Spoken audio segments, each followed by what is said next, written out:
Good morning, wherever you are. This is Benji Cross from ConferenceHype. Our segment will focus on 1-hour batch 0100 UTC, impact of premedication de-escalation on incidence of infusion-related reactions with daratumumab. Card 33. Ether Veil is covering JCO oncology practice. The topic is impact of premedication de-escalation on incidence of infusion-related reactions with daratumumab. Background: daratumumab is an anti-CD38 monoclonal antibody used to treat multiple myeloma and light chain amyloidosis. Methods: a retrospective chart review at the Mayo Clinic reviewed eligible patients with multiple myeloma or amyloid light chain amyloidosis who received their first dose of daratumumab within the 4 months preceding the date of implementation, or no more than 4 months after the date of implementation on April 13, 2022. Results: nearly all patients received daratumumab by SC route of administration. Discussion: omission of premedications after cycle 1 of daratumumab did not increase the incidence of infusion.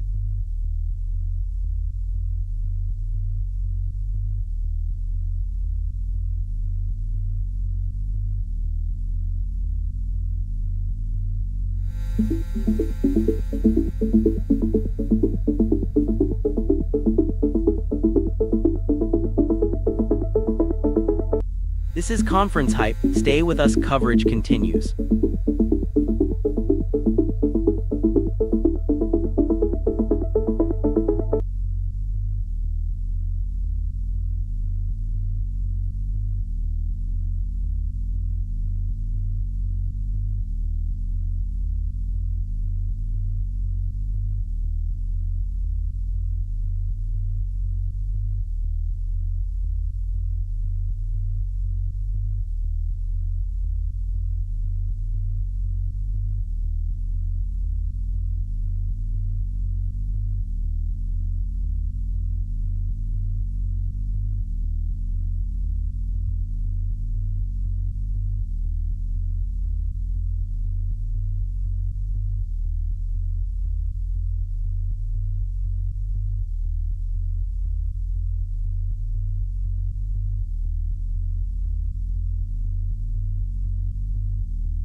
Card 31. Orion Reed is covering JCO oncology practice. The topic is unmet social needs among cancer survivors who were concomitant caregivers, a cross-sectional analysis of the Health Information National Trends Survey. Background: this study aimed to examine the impact of social determinants of health barriers, including food, housing, and transportation insecurities, on cancer survivors who also serve as caregivers, compared with cancer survivors only, caregivers only, and the general population. Methods: data were obtained from the 2022 National Cancer Institute Health Information National Trends Survey, which collected information on SDOH outcomes, including food, housing, and transportation insecurities, as well as participants' comfort level in sharing their SDOH concerns with providers. Results: overall, 49.1% of dual roles reported facing at least one form of food, housing, or transportation insecurities. Discussion: our study highlights the significant unmet needs of cancer survivors who also serve as caregivers, as they face higher levels of SDOH barriers than both the general population and cancer survivors only.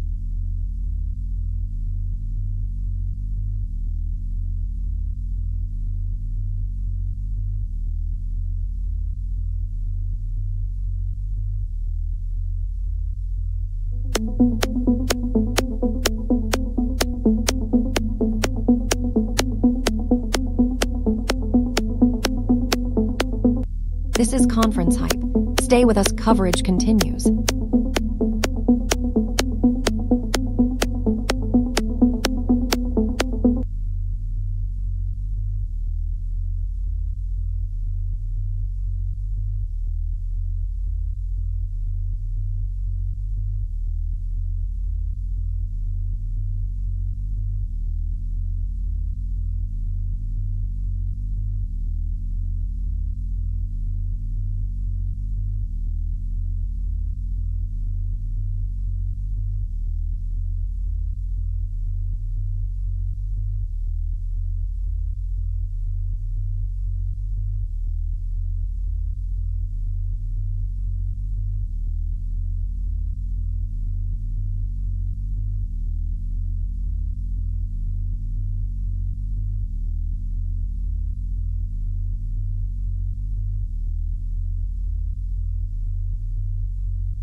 Card 32.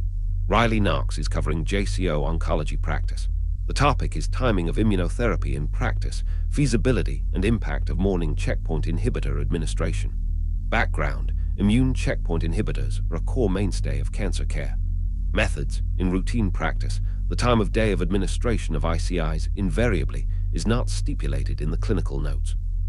Results: thus, treatment timing of administration is mainly dictated by constraints related to the organization and planning of the outpatient infusion centers, the clinical pharmacy, which reconstitutes the parenteral drugs, and the patients themselves.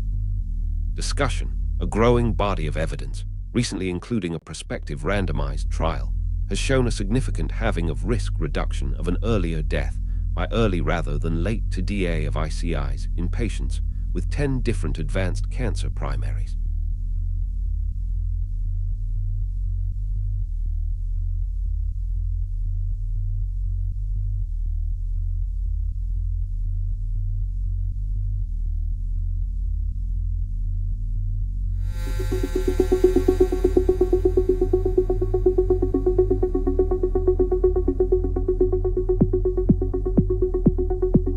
This is ConferenceHype. Stay with us, coverage continues.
Card 29.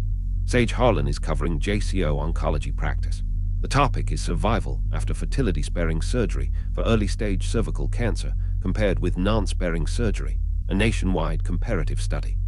Background: the oncologic safety of fertility-sparing surgery in young women with early-stage cervical cancer is largely based on retrospective data from small series, highlighting the need for larger studies to validate its safety.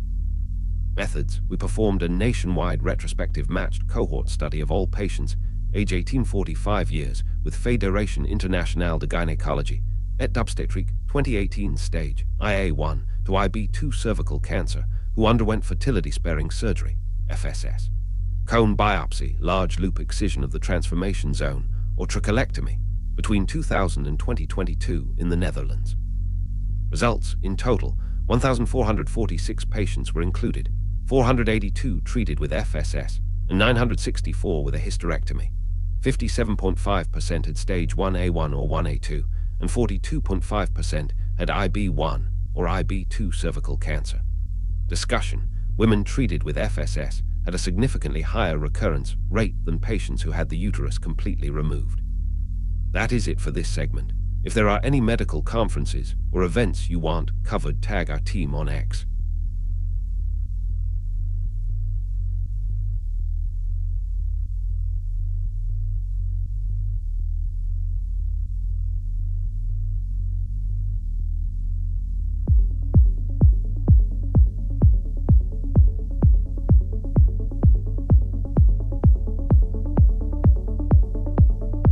This is ConferenceHype. Stay with us, coverage continues.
Card 30. Luna Vale is covering JCO oncology practice. The topic is racial and ethnic disparities in receipt of guideline-concordant pancreatic cancer care among older adults in the United States. Background: patients racialized as Black experience a higher mortality from pancreatic cancer. Methods: patients 65 years and older with incident PC racialized as non-Hispanic white or racialized as NH Black or of Hispanic ethnicity were identified in the SEER Medicare database from 2004 to 2019. Results of 12,772 patients included 85.5% of patients racialized as NH white, 7.8% of patients racialized as NH Black, and 6.8% of patients were of Hispanic ethnicity.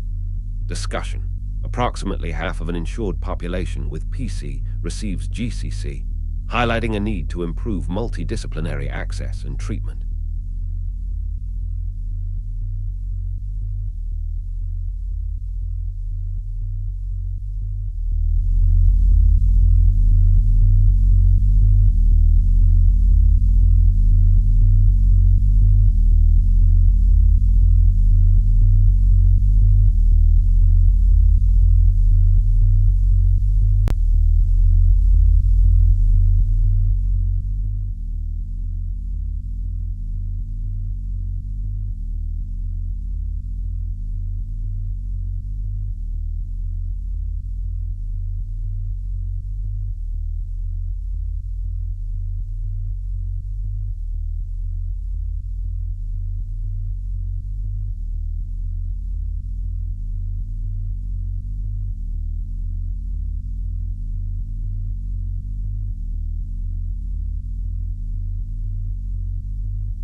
ConferenceHype is interactive AI commentary only.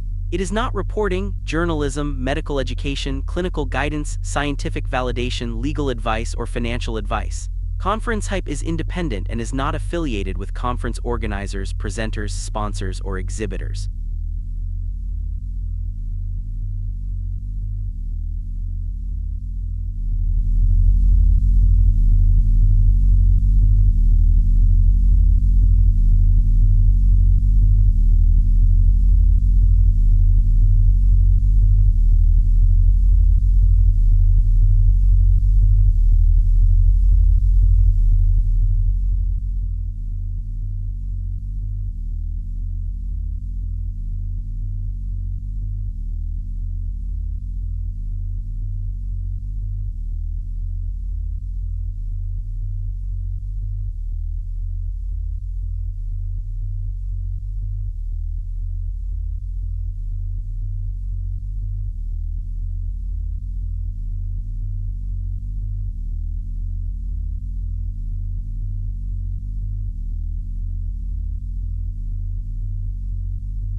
Card 27. Grant Ivy is covering JCO oncology practice. The topic is daily patient-reported symptoms as predictors of unplanned healthcare encounters during chemotherapy, longitudinal observational study. Background: chemotherapy can cause symptoms that impair quality of life and lead to unplanned healthcare encounters, such as emergency department visits and inpatient admissions. Methods: we recruited patients receiving cytotoxic chemotherapy for solid tumors into our 90-day study. Results: on days with moderate to severe symptom levels, the odds of having one or more UHE within 7 days were 4.53 times higher for vomiting, 2.84 times higher for decreased appetite, 2.5 times higher for shortness of breath, 1.76 times higher for diarrhea, 1.65 times higher for fatigue, and 1.58 times higher for pain relative to days with no to mild levels of that symptom. Discussion: Specific daily symptoms were associated with increased risk of subsequent UHE during chemotherapy.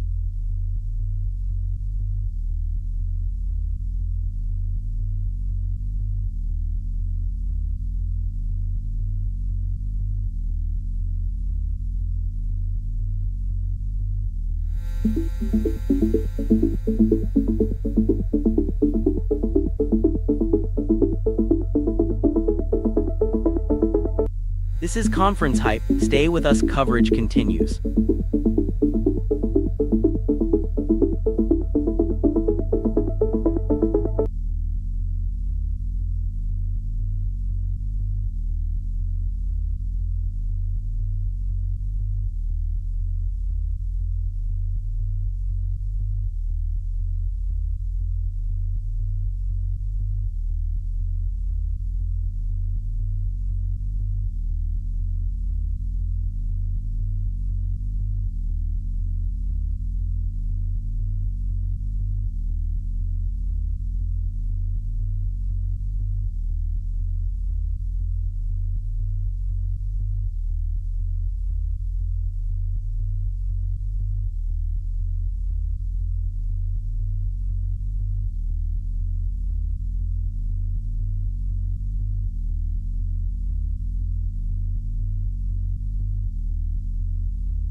Card 26. Elena Park is covering JCO oncology practice.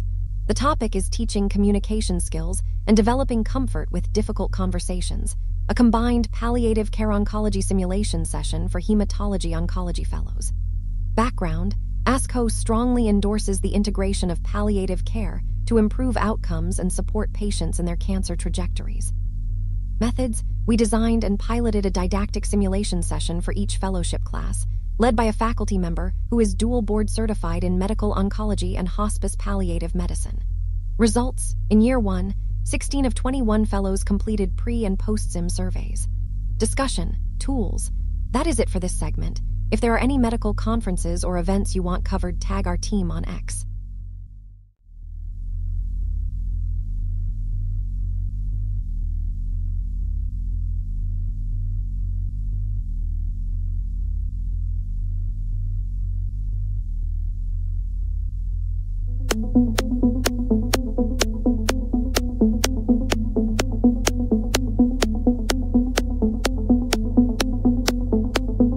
This is Conference Hype.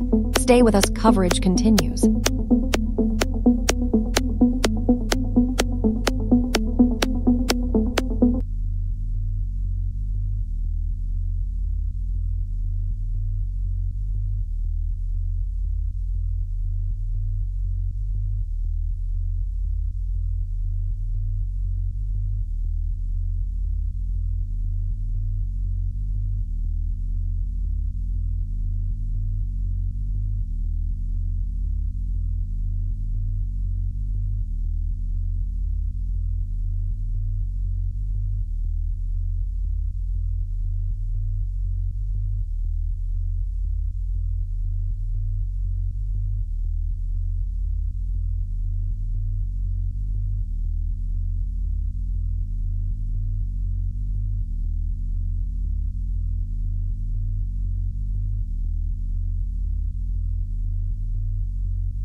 From the July 2026 edition of British Journal of Cancer, this journal review looks at efficacy and safety of a novel oral antivasculogenic mimicry agent, CVM-1118, in advanced well-differentiated neuroendocrine tumors, a Phase IA trial. Background: highly vascularized neuroendocrine tumors are attractive targets for foslinanib, which disrupts vasculogenic mimicry and induces apoptosis via tumor necrosis factor receptor-associated protein 1. Methods: patients with grades 1-2, well-differentiated lung, gastrointestinal, or pancreatic NETs, refractory or intolerant to one or more standard therapies, and progressing within 6 months, received CVM-1118 in 28-day cycles.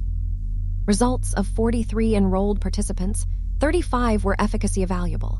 Most had grade 2 pancreatic or gastrointestinal NETs with 2 prior therapies. Discussion: CVM-1118 demonstrates favorable efficacy and safety in advanced NETs.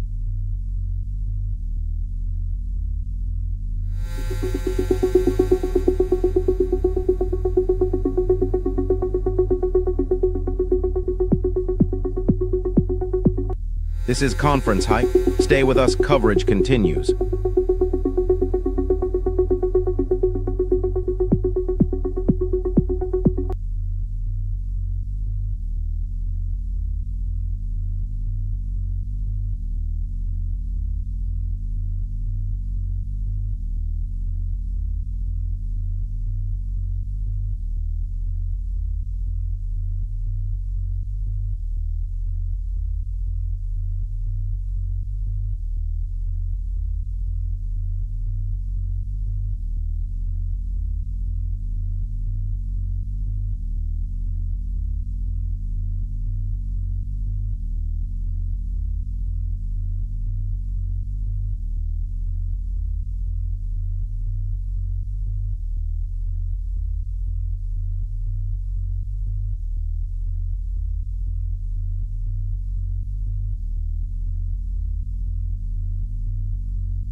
From the July 2026 edition of British Journal of Cancer, this journal review looks at oligometastatic neuroendocrine tumors, characteristics and prognosis.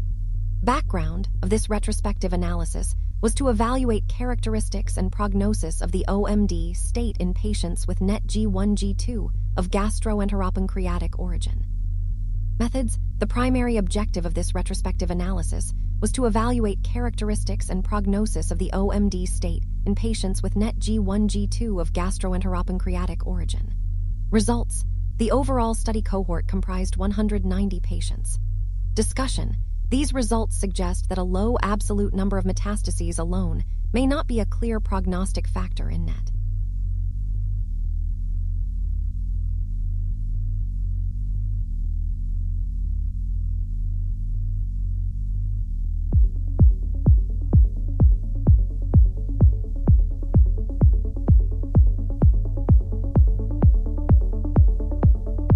This is Conference Hype. Stay with us, coverage continues.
Conference Hype is interactive AI commentary only. It is not reporting, journalism, medical education, clinical guidance, scientific validation, legal advice, or financial advice. Conference Hype is independent and is not affiliated with conference organizers, presenters, sponsors, or exhibitors.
From the July 2026 edition of British Journal of Cancer, this is a review covering revisiting retinoic acid in AML therapy, mechanisms of action and rational combination strategies.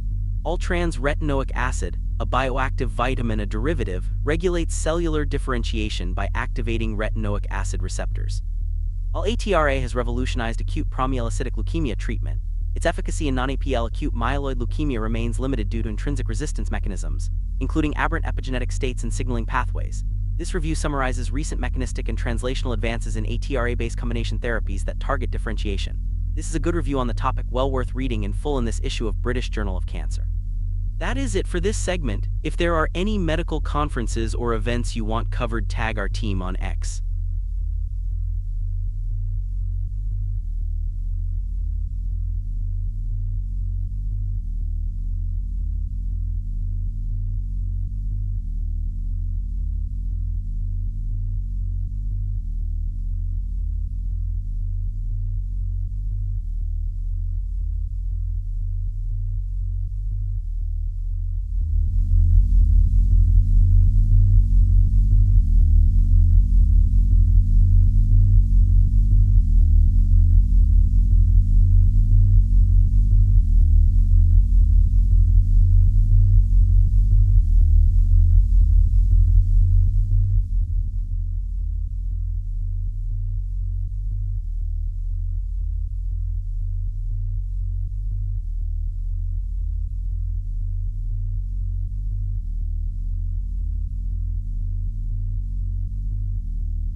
From the July 2026 edition of British Journal of Cancer, this journal review looks at functional and omics-based rationale for the induction of BRCA by androgen receptor pathway inhibitors to sensitize prostate cancer to PARP inhibition, regardless of HRR status.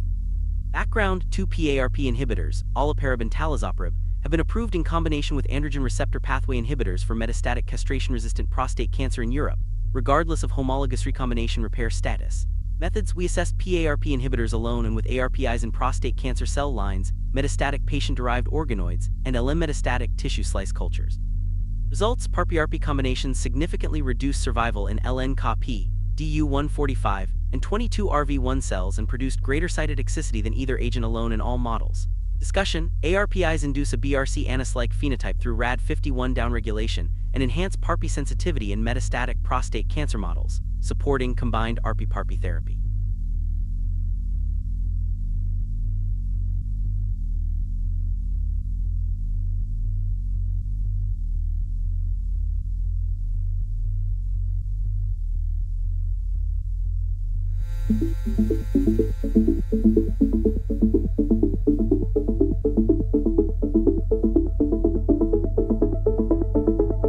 This is Conference Hype. Stay with us, coverage continues.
From the July 2026 edition of the New England Journal of Medicine, this journal review looks at ianalumab plus eltrombopag in immune thrombocytopenia.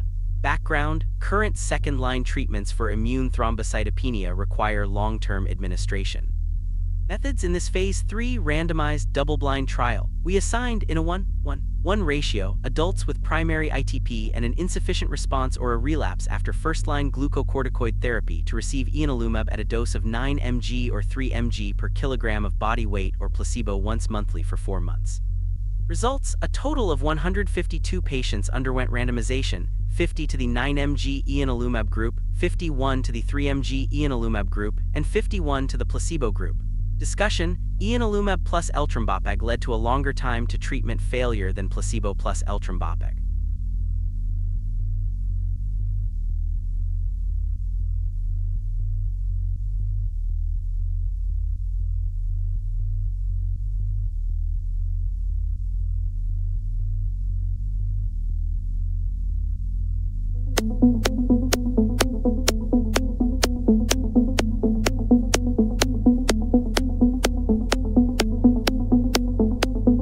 This is Conference Hype. Stay with us, coverage continues.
From the July 2026 edition of the New England Journal of Medicine, this is a review covering advances in multiple sclerosis.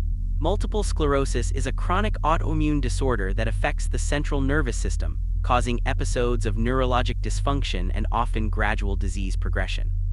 The immune system primarily targets myelin, the protective covering of nerve fibers, leading to inflammation and damage, and secondary neurodegeneration is a major cause of long-term disability. Common symptoms include vision problems, sensory disturbances, muscle weakness, balance difficulties, and bladder dysfunction.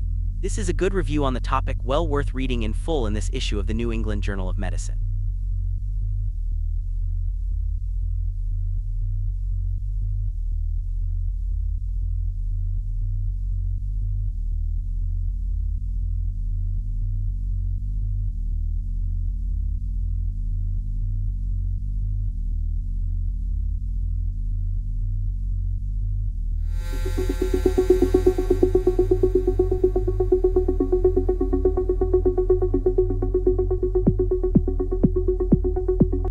This is Conference Hype. Stay with us, coverage continues.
ConferenceHype is interactive AI commentary only. It is not reporting, journalism, medical education, clinical guidance, scientific validation, legal advice, or financial advice. ConferenceHype is independent and is not affiliated with conference organizers, presenters, sponsors, or exhibitors.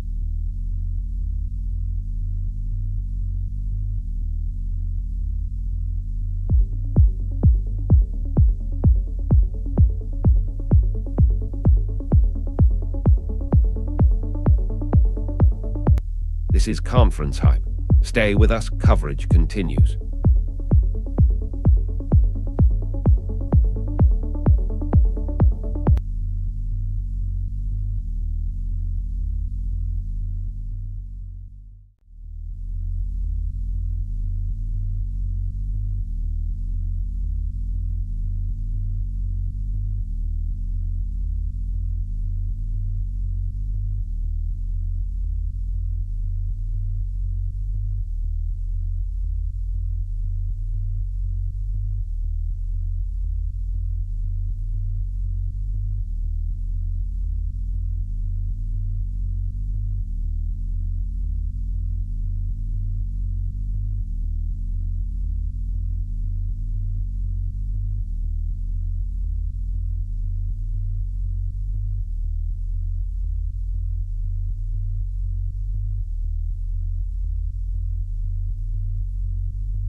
From the March 2026 edition of the New England Journal of Medicine, this journal review looks at angiography-derived fractional flow reserve to guide PCI.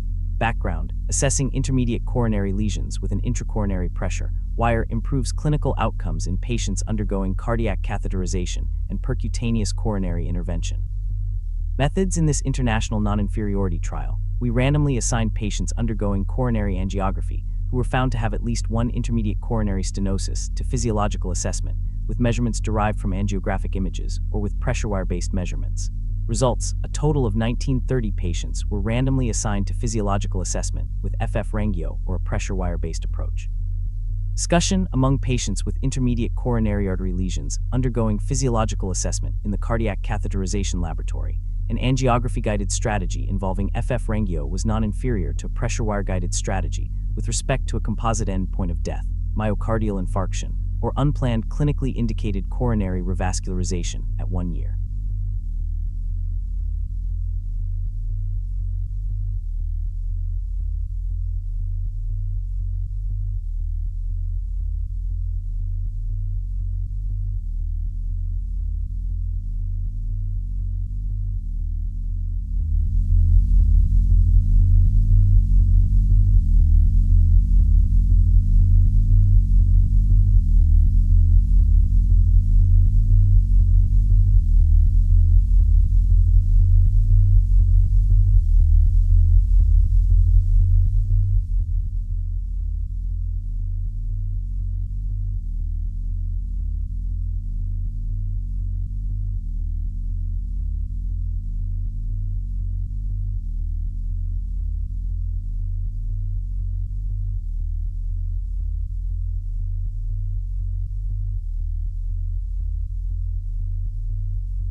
From the July 2026 edition of the New England Journal of Medicine, this journal review looks at rituximab versus ocrelizumab in newly diagnosed relapsing multiple sclerosis.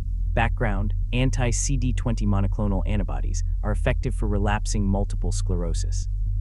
Methods: in this Phase 3 multicenter, double-blind, non-inferiority trial, we randomly assigned adults with newly diagnosed relapsing multiple sclerosis and recent disease activity in a 3:2 ratio to receive rituximab or ocrelizumab every 6 months for 24 months. Results: a total of 218 participants underwent randomization, 216 received treatment. Discussion: in participants with newly diagnosed relapsing multiple sclerosis and recent disease activity, rituximab was non-inferior to ocrelizumab in suppressing disease activity, as detected by MRI from 6 to 24 months, with a similar incidence of serious adverse events.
From the July 2026 edition of the New England Journal of Medicine, this journal review looks at adjuvant pembrolizumab plus belzutifan for renal cell carcinoma.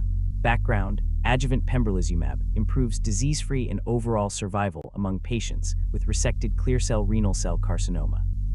Methods: in this phase 3 double-blind trial, we randomly assigned participants in a 1:1 ratio to receive intravenous pembrolizumab at a dose of 400 mg every 6 weeks, and either daily oral belzutifan at a dose of 120 mg or placebo for up to 1 year. Results: total of 921 participants were assigned to receive pembrolizumab belzutifan, and 920 were assigned to receive pembrolizumab placebo. Discussion: treatment with pembrolizumab belzutifan led to significantly higher disease-free survival, with a greater risk of grade 3 or higher toxic effects than treatment with pembrolizumab monotherapy after nephrectomy in participants with clear cell renal cell carcinoma at increased risk for recurrence.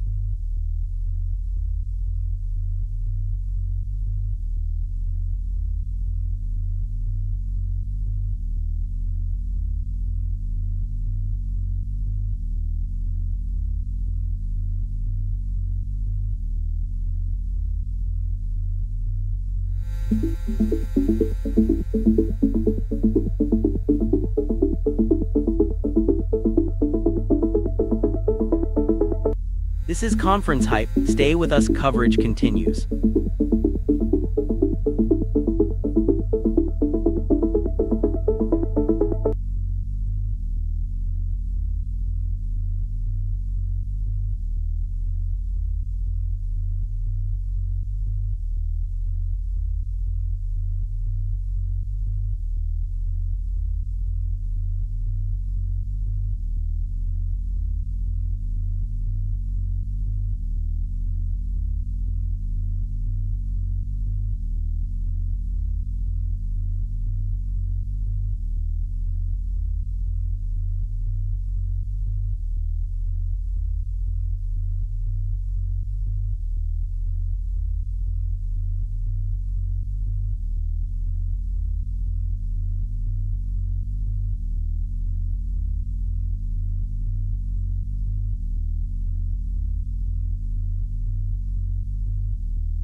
Part 28, Talia Stone is covering JCO oncology practice. The topic is role of a designated pharmacist in reducing adverse drug reaction rates and preventing potential medication errors in hematology oncology, a randomized controlled trial. Background: evidence is insufficient regarding pharmacists' impact on reducing adverse drug reactions in oncology.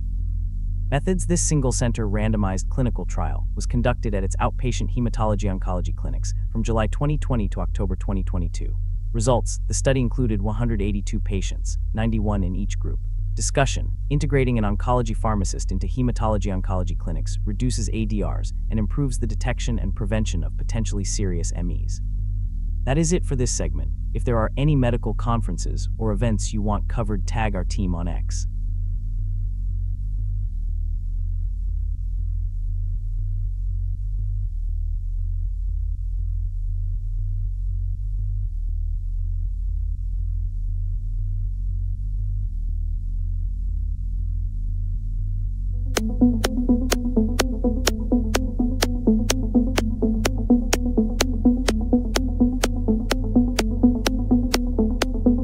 This is Conference Hype. Stay with us, coverage continues.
This is Conference Hype. Stay with us, coverage continues.